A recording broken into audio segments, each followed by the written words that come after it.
Advice. Brett rushed into the house. His dad was having breakfast at the dining table. He hands over the book and says, "Here you go. I'm off to open the shop." Without waiting for a response, he leaves again. He had no real intentions to ever open that shop again. Eddie was waiting for Brett on the sidewalk. Together, they returned to the bus stop to go back to the city center. They discussed the situation in length once they took the bus from the bank, and agreed the best plan of action would be to consult a lawyer. As they get off the bus, they are greeted by a long row of lawyer offices. Brett picks one that says, Rudy, Smith & Partners, divorce lawyers. He figures if they handle divorces, they must know something about family issues in general. They had no appointment, so they had to wait a while before one of the interns came to meet them. They enter a very grand meeting room with a solid oak table and 10 high back chairs. The intern offers them seats and takes one opposite them.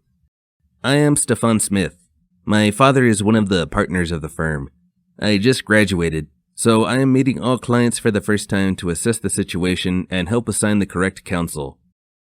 I'm Brett. This is Eddie, a friend. Brett, why don't you tell me the problem? Then we see what we can do to help. For about 2 hours, they discussed his dad's illness, the symptoms Brett could observe, his mother's behavior, the money, the shop, etc. Then Stefan offers them some coffee whilst he leaves to consult someone. Eddie? Yes? Do you think I'm doing the right thing? If you are doing it for your parents' well-being, then yes. Brett takes a sip of his coffee. My mother will hate me. You don't know that. You haven't even asked her what she thinks of the situation. Maybe she needs help but doesn't know how to ask. Maybe you're right. This will benefit her too. An elderly man dressed in a black suit with a red tie walks in. His clothes didn't have one wrinkle. His hair was trimmed neatly and combed perfectly. His shoes looked shiny and new.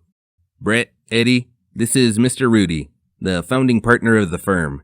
He will handle your case directly, Stefan said. He took a seat next to his boss. Gentlemen, the case you present is not unfamiliar to me. I have seen this a few times, and I will tell you what I think, he said as he adjusted his tie a bit and sat back. I don't want to scare you, but I think your father has some degree of dementia brought on by a more serious underlying illness. I have seen many cases in the past. They act irrationally, even if they suffer symptoms and real physical pain. They believe they are right, even if the things they believe in are not logical. Brett is a bit stunned, but what was explained did fit the scenario. The only option you have is to have your dad declared medically incompetent. That means that he is unable to make his own decisions regarding his health. The court would likely hand this power over to your mother. This means whatever decisions she makes, he has to abide with, even if it is with force. Courts always have the best interest of the person with dementia as first priority. But, Brett says, what if she is not strong enough to take decisions on his behalf? That's for the court to determine. As I said, they will have his best interest at heart. If she is not willing or capable, they will look to the children. With no other options, they will appoint attorneys to make all the decisions. How do we get started? Brett asks softly. First, we will get a court date. We will present the case to a judge.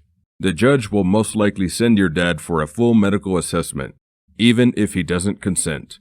Based on the results, the judge will make decisions about future legal guardianship.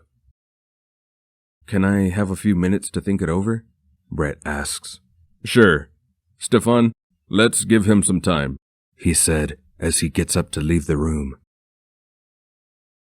Eddie? Brett? Thank you for being here. This is not your issue, and it's a heavy one. Yet you are still here to support me. Eddie turns the chair slightly so he can face Brett. Brett, I don't know why I'm involved, to be honest, but somewhere deep inside, I feel that I need to help you through this, and whatever you decide to do, I will support. What do you think I should do? I can't tell you that. Only you can decide. They sit in silence until Mr. Rudy and Stefan returns. Brett looks at the lawyer. Let's do this.